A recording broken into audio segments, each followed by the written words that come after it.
चलिए रुक करेंगे खबरों की ओर। तो उत्तराखंड मुख्यमंत्री पुष्कर सिंह धामी दिल्ली पहुंचे। सीएम धामी ने केंद्रीय सड़क और परिवहन मंत्री नितिन गडकरी से मुलाकात की। इस दौरान सीएम धामी ने बयान देते हुए बताया कि नितिन गडकरी से टनल और हाईवे सहित कई मुद्दों पर चर्चा हुई। प्रदेश में कई टनल्स और हाईवे का जो निर्माण कार्य चल रहा है, इसमें केंद्र सरकार की अहम भूमिका है। वहीं सीएम धामी ने आकलन के लिए आपदा विभाग को बोला है।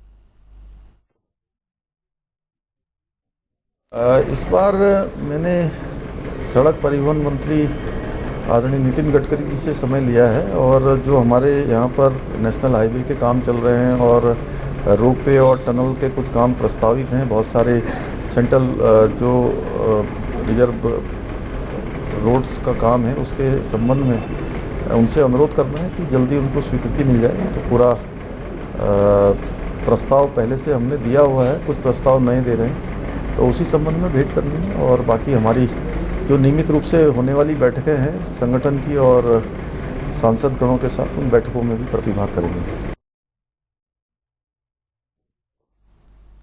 उधर मुख्यमंत्री पुष्कर सिंह धामी ने आज रुद्रपुर में नगर निगम के नवनिर्मित सभागार और साथ ही सीपीपी प्लांट और साथ ही साथ 2 महत्वपूर्ण सड़कों का उद्घाटन भी किया। इसके साथ ही उन्होंने मेयर रामपाल सिंह को उनकी कुर्सी पर भी बिठाया। आपको बता दें कि मेयर रामपाल सिंह ने नजूल भूमि पर मालिकाना हक के लिए स्पष्ट नीति न आने तक कुर्सी पर न बैठने की सौगंध खाई थी और पिछले दिनों नजूल नीति आने के बाद आज मुख्यमंत्री स्वयं उन्हें कुर्सी पर बैठाने आए।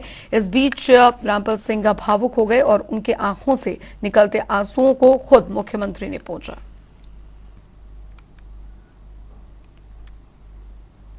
उधर आपको बता दें कि सिविल सेवा परीक्षा 2022 में दरअसल सफल 25 छात्रों की राजभवन में राज्यपाल लेफ्टिनेंट जनरल गुरमीत सिंह ने सम्मानित किया। कार्यक्रम के दौरान कई सफल अभ्यर्थियों ने अपने अनुभव साझा किए।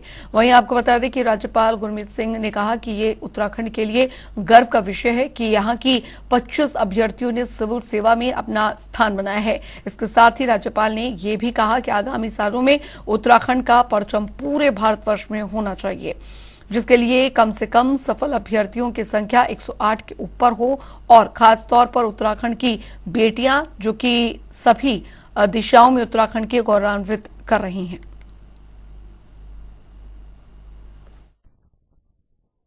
सच कहूं तो आज का दिन बहुत शुभ है।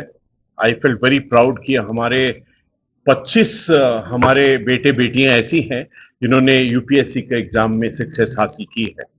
जो पहली सक्सेस है वो 39th लेवल की है और उनका नाम गरिमा है। सचमुच गरिमा में, उत्तराखंड की गरिमा में उन्होंने 4 चांद लगाए हैं। हमने ये देखा है कि ये इनकी कड़ी मेहनत थी, इनके माता पिता इनको जो ट्रेन किया, उनके जो मदद से और इनकी खुद की मेहनत से एक बहुत बड़ी सफलता पाई है। हर एक सफलता के साथ में दिल करता है कुछ संकल्प लिया जाए, तो इसलिए एक संकल्प लिया है कि हमारी 3 universities, GB Pant university, Doon university और एसटीएस यूनिवर्सिटी, इसके अंदर में हम ऐसा प्रोग्राम चलाएंगे जहां पर हमारे युवा को, हमारी बेटियों को और जिनको ये अवेलेबिलिटी हासिल नहीं है उनके लिए किस प्रकार से यूपीएससी एग्जाम के लिए उनको ट्रेन किया जाए, उसका कार्यक्रम हम अक्टूबर के महीने से शुरू कर रहे हैं।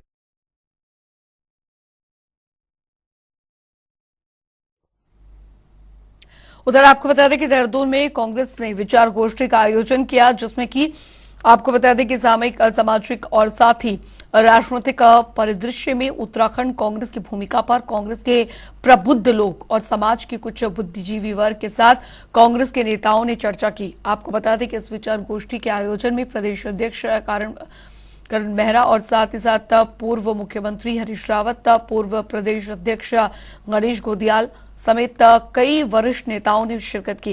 इस दौरान मीडिया से बातचीत करते हुए पूर्व मुख्यमंत्री हरीश रावत ने कहा कि इस विचार गोष्ठी के जरिए कॉन्फ्रेंस अपनी कमियों को, जो कांग्रेस है वो अपनी कमियों को पहचान कर उसे दूर करेगी और साथ ही साथ देश के सामने जो अभी तक यहाँ पर समस्याएं, चुनौतियां हैं, उसको कांग्रेस किस रूप में देखती है और कैसे उन चुनौतियों से आगे निकला जाए, इस पर विचार करेगी। एक बड़े महत्वपूर्ण समय में हो रहा है जिसमें हम समसामयिक चुनौतियां जो राष्ट्रीय स्तर पर हैं, जो प्रांतीय स्तर पर हैं, और उन चुनौतियों को कांग्रेस कैसे देखती है और कांग्रेस उसके लिए क्या जवाब ढूंढे, राष्ट्रीय स्तर पर क्या जवाब हम ढूंढ रहे हैं और प्रांतीय स्तर पर हमारे क्या जवाब होने चाहिए, किस तरीके से हम लोगों तक अपनी बात को, अपने दृष्टिकोण को पहुंचा सकें और एक जो भ्रमपूर्ण दुष्प्रचार है उसका कैसे खंडन कर सकें, उन सब विषयों पर यहाँ चर्चा हो रही है। क्या रणनीति हमारी होनी चाहिए और इसमें हम अपनी अंदर की कमजोरियों का भी विश्लेषण कर रहे हैं और जो हमारी शक्ति है उसका भी विश्लेषण कर रहे हैं। कमजोरियों को कैसे दूर करें और शक्ति का ज़्यादा बेहतर उपयोग कैसे करें, ये सब बातें इस चर्चा से उभर करके आएंगी।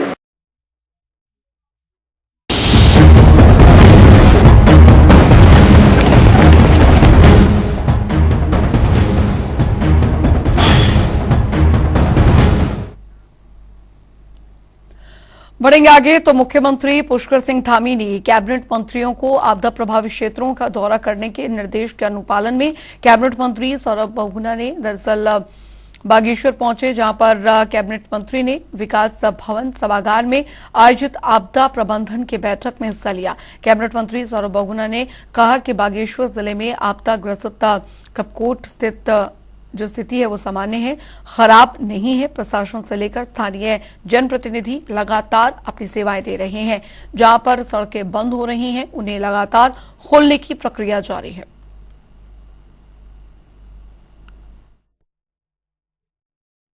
माननीय मुख्यमंत्री जी का स्पष्ट निर्देश है सारे प्रभारी मंत्रियों को कि वो अपने जिलों में जाके और आपदा प्रबंधन की मीटिंगें लें, क्योंकि आपको मालूम है बारिश का सीजन अब शुरू होगा और आज उसी परिप्रेक्ष्य में मीटिंग रखी थी। सारा हमको आज उन्होंने प्रेजेंटेशन भी दिखाया है। आज बागेश्वर जिले में कोई भी ऐसी स्थिति नहीं है कि जहाँ पे बहुत कहीं आपदा की स्थिति बनी हुई है या बहुत ज़्यादा नुकसान हो रहा है। फिर भी हमारे जो अधिकारी हैं, हमारे जनप्रतिनिधि हैं, हमारे विधायक जी हैं, हमारे जिला पंचायत अध्यक्ष जी हैं, वो लगातार पब्लिक के बीच में बने हुए हैं। जहाँ पे भी रोड ब्लॉक्स हो रही हैं, 16 ऐसी रोडें हमने चिन्हित करी हैं जो लैंडस्लाइड प्रोन है, जहाँ पर लगातार मलबा गिर रहा है, लेकिन उसको साफ कर दिया जा रहा है जेसीबी से। मैंने स्पष्ट रूप से आज निर्देश यही दिए हैं कि जो सक्रियता है वो कम ना हो और लगातार जो हमारे आपदाग्रस्त क्षेत्र हैं, और कपकोट एक ऐसा ब्लॉक है हमारा जो हमेशा आपदा से ग्रस्त रहता है। उधर आपको बता दें कि रुड़की के नारसन क्षेत्र के 2 गांव पुलिया से जल निकासी को लेकर आमने सामने हैं। दरअसल एक पक्ष वमडावली गांव के रास्ते की पुलिया खुलवाने को की जो मांग है वो कर रहा है, वहीं दूसरा पक्ष पुलिया खोलने पर अड़ा हुआ है। इस सभी को लेकर अब दोनों पक्ष हाईवे पर जाम लगा दिया है, जिसके बाद सूचना मिलते ही पुलिस और भारतीय किसान यूनियन के नेता मौके पर पहुंचे और ग्रामीणों को शांत करवाया। ये 20 साल में एक आपदा आई है, ठीक है, इसमें किसानों को बहुत भारी नुकसान है। लेकिन अभी एक नया काम मंडावली के किसानों ने शुरू करा कि हमारे गांव का जो जनसंपर्क मार्ग था उसे बिना किसी अनुमति के जेसीपी मंगाकर तोड़कर हमारे एक निजी खेतों में पानी पहुंचाने का प्रयास कर रहे थे, जिसका गांव वालों ने उन्हें समझा बुझाकर ये कहा भाई ये काम गलत है। बरसात में चोए का जंगल और यहाँ से नहर बंधाएगी तो यहाँ से चोआ आ जा और पानी बहुत ज्यादा पानी आ रहा है, पीछे से फैक्ट्री का 3-4 गांवों का पानी आ रहा है। अब जो पुलिया ये नारसन खुर्द गांव के लोग हैं तो इस पुलिया को खुदान में दे रहे हैं। पुलिया पहले कम से कम हमारे जन्म से तो बहुत पहली बनी हुई थी पुलिया। बढ़ेंगे आगे। लोकसभा चुनाव नजदीक आते ही देश के अंदर राजनीतिक माहौल गरमाया हुआ शुरू हो गया है, जिसकी जो तपिश है वो उत्तराखंड भी अछूता नहीं है। उत्तराखंड में एक बार फिर से महिलाओं को लेकर राजनीति का माहौल गरमा चुका है। जहां भाजपा कांग्रेस पर महिलाओं के साथ तुष्टीकरण का आरोप लगा रही है, तो कांग्रेस भी आरोपों पर पलटवार करने से चूक नहीं रहा। क्या है पूरा मामला, देखिए हमारी खास रिपोर्ट। महिलाओं की टिकट पर रार, लोकसभा चुनाव पर तीखी तकरार, राजनीतिक लड़ाई महिलाओं पर आई।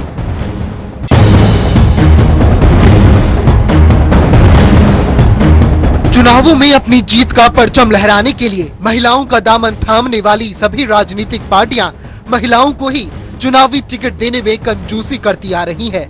उत्तराखंड में 5 लोकसभा सीटें हैं। इन सीटों पर कांग्रेस और भाजपा दोनों का ही वर्चस्व रहा है और उत्तराखंड की 5 लोकसभा सीट जिताने में महिलाओं की भी अहम भूमिका रहती है। उसके बावजूद भी लोकसभा चुनाव में भाजपा महिलाओं को टिकट देने में कंजूसी करती है।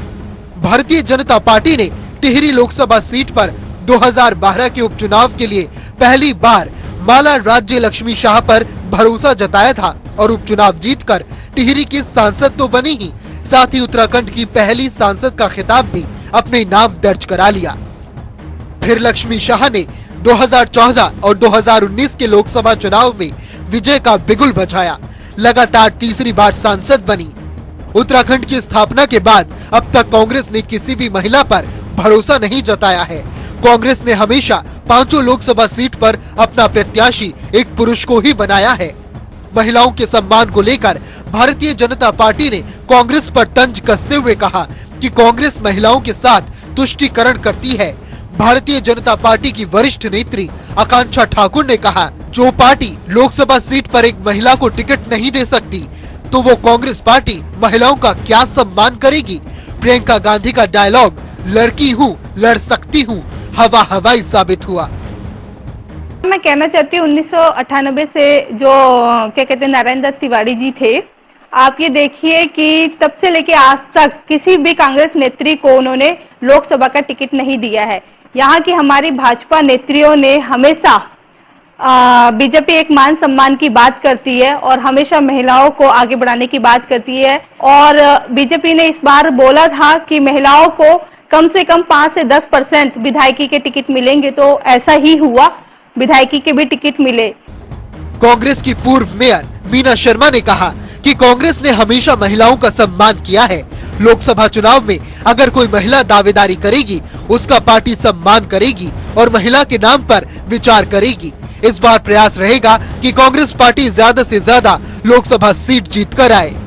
कांग्रेस ने भी हमेशा महिलाओं का सम्मान किया है और लोकसभा चुनाव में भी कोई भी महिला लोकसभा सीट की दावेदारी करेंगी तो कांग्रेस पार्टी जरूर उनका सम्मान करेंगी और इस बार प्रयास रहेगा कि उत्तराखंड में ज्यादा से ज्यादा सीटें कांग्रेस पार्टी लोकसभा की जीत कर आए। उत्तराखंड की स्थापना होने के बाद उत्तराखंड को सिर्फ एक महिला सांसद ही मिली है। भारतीय जनता पार्टी महिलाओं को टिकट देने में कंजूसी करती है तो दूसरी ओर कांग्रेस महिलाओं पर भरोसा करने को तैयार नहीं है। बहरहाल महिला को बराबरी का सम्मान देने की बात करने वाली राजनीतिक पार्टियां 2024 के लोकसभा चुनाव में उत्तराखंड में कितनी महिलाओं पर भरोसा जताती हैं, ये तो आने वाला वक्त ही बताएगा। ब्यूरो रिपोर्ट, जनता टीवी।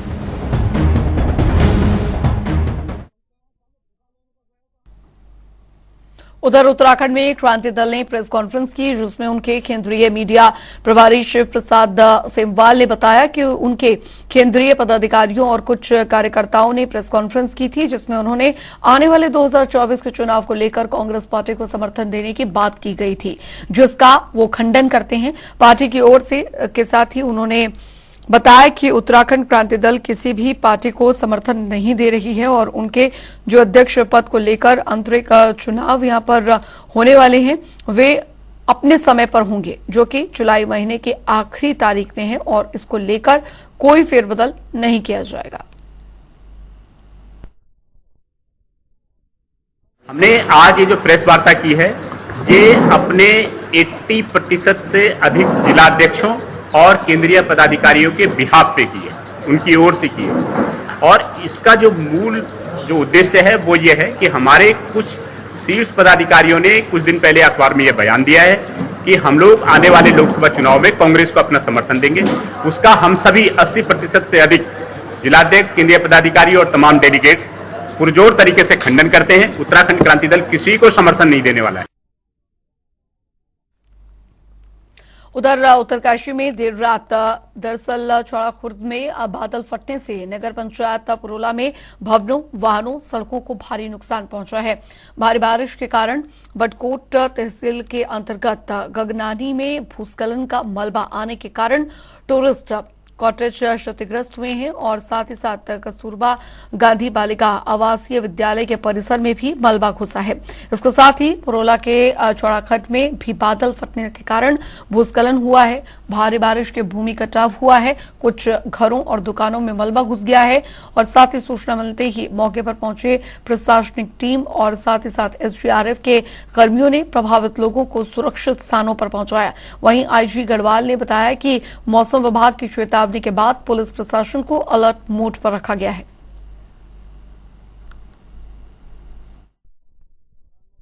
पुलिस को सबको अलर्ट कर रखा है, अलर्ट मोड में। जैसे ही आपदा प्रबंधन विभाग की ओर से येलो अलर्ट, रेड अलर्ट, इस तरह के जब भी आता है सारा पुलिस को कमरबंदी की हालत में रख दिया जाता है। और ये रात में 3 बजे की घटना है। कस्बा से ज़रा हट के है, एक दुकान है, दुकान के अंदर ये मलबा गिराया था। किसी तरह की जनहानि, क्योंकि रात में कोई था नहीं वहाँ पर, कोई जनहानि हुआ नहीं। पुलिस पहुँच गई थी और उसके बाद जो भी वो है उसको हटा के और नॉर्मल कर दिया गया था, रास्ता साफ कर दिया गया था। उधर आपको बता दें कि उत्तराखंड में दरअसल शिक्षा और सरकारी स्कूलों का क्या हाल है, इसका अंदाजा इस बात से लगाया जा सकता है कि कई महीनों से बिजली का बिल जमा न करने पर बिजली विभाग ने 100 से ज्यादा सरकारी स्कूलों का कनेक्शन काट दिया है, क्योंकि उन्होंने काफी समय से बिजली का बिल नहीं भरा। इस मामले को लेकर कांग्रेस प्रवक्ता शिशपाल बिष्ट ने कहा कि भाजपा सरकार को बने 6 साल हो गए हैं, तब से प्रदेश में सरकारी स्कूलों का जो स्तर है वो गिर गया है। शिशपाल बिष्ट ने कहा कि जो प्रदेश शिक्षा के लिए पूरे देश में दूसरे स्थान पर था, वो आज शिक्षा के मामले में 33 नंबर पर जा पहुंच गया है। कई स्कूल बंद हो चुके हैं, कई और बंद होने के कगार पर हैं, लेकिन शिक्षा मंत्री को घूमने से फुर्सत ही नहीं है। कांग्रेस प्रवक्ता ने शिक्षा मंत्री धन सिंह रावत पर जमकर हमला बोला। उत्तराखंड में लगातार 6 साल से भारतीय जनता पार्टी की सरकार है और भारतीय जनता पार्टी की सरकार के दौर में राज्य में शिक्षा का स्तर बहुत ही निम्न स्तर तक गिर चुका है। जो राज्य शिक्षा के मामले में पूरे देश में दूसरे नंबर पर आता था, आज वो शिक्षा के मामले में 33वें नंबर पर है। और आप देखिए 3000 जो है सरकारी स्कूल जो है बंदी के कगार पर हैं और कई 100 स्कूल बंद हो चुके हैं। अगर स्कूल हैं तो वहाँ पर विद्यार्थी नहीं है, अगर विद्यार्थी हैं तो शिक्षक नहीं है, अगर बिल्डिंग है तो उसमें फर्नीचर नहीं है और बिल्डिंगों की हालत भी बहुत जर्जर है। अब जो है स्कूलों की बिजली काटी जा रही है क्योंकि जो है उनके बिल भुगतान नहीं है ऊर्जा विभाग के। तो कहाँ है शिक्षा मंत्री? शिक्षा मंत्री अपने दायित्वों का निर्वहन नहीं कर पा रहे। तो ये आपको बता दें कि जनता कैबिनेट पार्टी प्रमुख भावना पांडे हरिद्वार के रोशनाबाद पहुंची, जहां पर उन्होंने पुलिस कार्यालय में एसएसपी अजय सिंह से मुलाकात की। भावना पांडे ने मीडिया से बातचीत में खानपुर विधायक उमेश कुमार ने उन पर कोई झूठा मुकदमा किया है, जिसको लेकर उन्होंने एसएसपी से मुलाकात की है। भावना पांडे ने खानपुर विधायक उमेश कुमार को चुनौती देते हुए कहा है कि भावना पांडे झांसी की रानी हैं और इन गीदड़ धमकियों से डरने वाली नहीं है।